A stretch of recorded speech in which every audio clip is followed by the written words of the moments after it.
Hi అండి. ఎలా ఉన్నారు? అందరూ బాగున్నారా? నేనైతే చాలా బాగున్నాను. సో, ఈరోజు వీడియో ఏంటంటే చేపల పులుసు. ఇవి చెరువు చేపలనమాట. పేరు మెత్తనపార్లు అనుకుంటాను. సో, నాకు పేరు తెలీదు. ఇంక లేట్ చేయకుండా వీడియోలోకెళ్ళిపోదాం. సో, నేనైతే వీటిని బాగా శుభ్రం చేసుకొని, లోపల డస్ట్ అంతా ఉంటుంది కదండీ! అవన్నీ తీసేసుకొని, నీట్‌గా కడిగేసుకొని తర్వాత మ్యారినేట్ చేసి పెట్టుకుంటానండి. మ్యారినేట్ చేసుకోవడానికి మసాలాలు వాడట్లేదు. ఓన్లీ ఒక 2 టేబుల్ స్పూన్లు కారం అయితే వాడుతున్నాను. అలాగే ఉప్పు ఒక 2 టేబుల్ స్పూన్లు ఉప్పు కూడా వాడుతున్నానండి. సో, ఇదేనండి మసాలాలు ఇంకేం వాడట్లేదు. ఈ రెండే ఉప్పు, కారం అనేది మనం చేపలకి మొత్తం బాగా ఇంకేలాగా కలుపుకోవాలండి. కలుపుకొని పక్కన ఒక్క పావుగంట పక్కన పెట్టేసుకుందాం. సో, ఈ చేపల్ని మనం నేను 3 కర్రీ చేస్తున్నానండి. మిగతా 3ని నేను ఫ్రై చేయబోతున్నాను.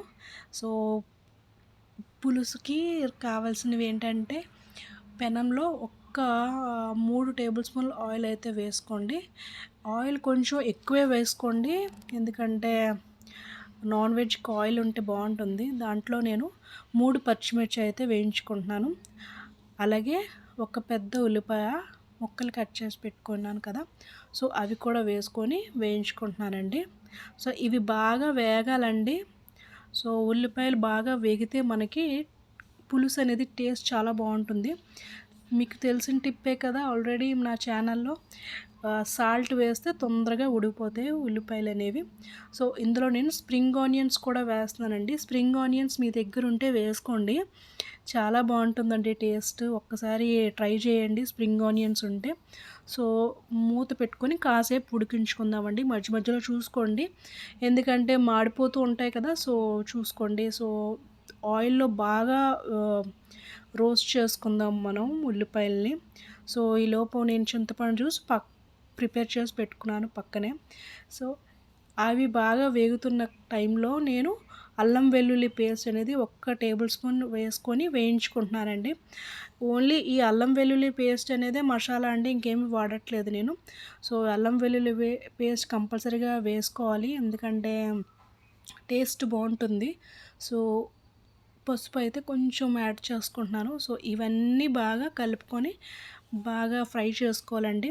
సో, ఇప్పుడు నేను ఒక 2 టమాటా ముక్కల్ని చేత్తో మ్యాష్ చేసేసుకుంటున్నాను. సో, చేత్తో మ్యాష్ చేసుకోవచ్చు, లేదంటే కట్ చేసి పెట్టుకోవచ్చు. సో, మీ ఇష్టం. సో, చూసారా? ఈ టమాటా ముక్కల్ని కూడా వేసుకొని బాగా వేయించుకోవాలండి. ఎక్కువ నూనె అయితే వాడుకోండి, బావుంటుంది టేస్ట్.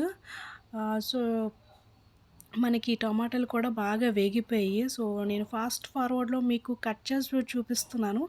ఒక్క 10-15 నిమిషాలు వేయించుకోండి టమాటా ముక్కల్ని బాగా. మళ్ళీ ఇవి తర్వాత ఉడకాలన్నా కూడా అవ్వదు కదా!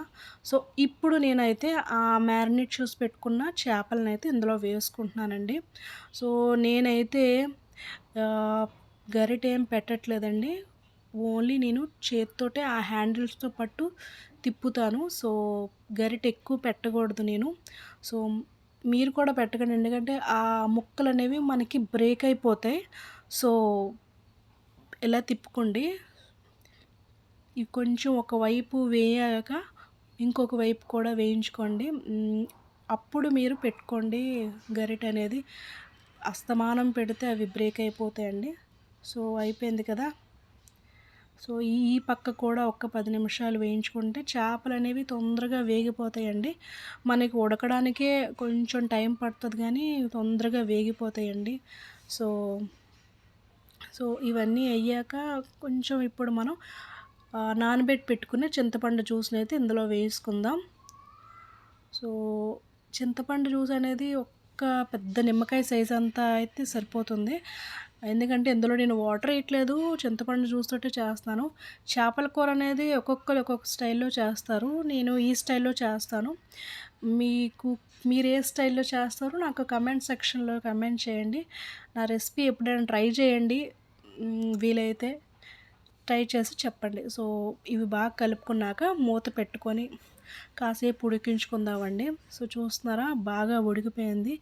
ఇంకొంచెం దగ్గర పడితే సరిపోతుంది. చాలామందికి గ్రేవీలాగా ఇష్టం, నాకు అయితే పులుసులాగా ఇష్టం. గ్రేవీ అంత నచ్చదు. సో మీకు ఏ కన్సిస్టెన్సీతో తినాలనుకుంటే ఆ కన్సిస్టెన్సీలో మీరు స్టవ్ ఆపేసుకోండి. సో లాస్ట్‌లో కొత్తిమీర అయితే జల్లేసుకోండి. ఇది మస్ట్ అండ్ షుడ్. చేపలకు కొత్తిమీర ఉంటే బాగుంటుందండి. సో హోప్ నా వీడియో మీకు నచ్చిందే అనుకుంటున్నాను. నచ్చితే ఒక్క లైక్ చేయండి, షేర్ చేయండి అండ్ సబ్స్క్రైబ్ చేయడం మాత్రం అస్సలు మర్చిపోకండి. మళ్ళీ మరొక కొత్త వీడియోతో మీ ముందుకు వస్తాను. Thank you for watching. Bye.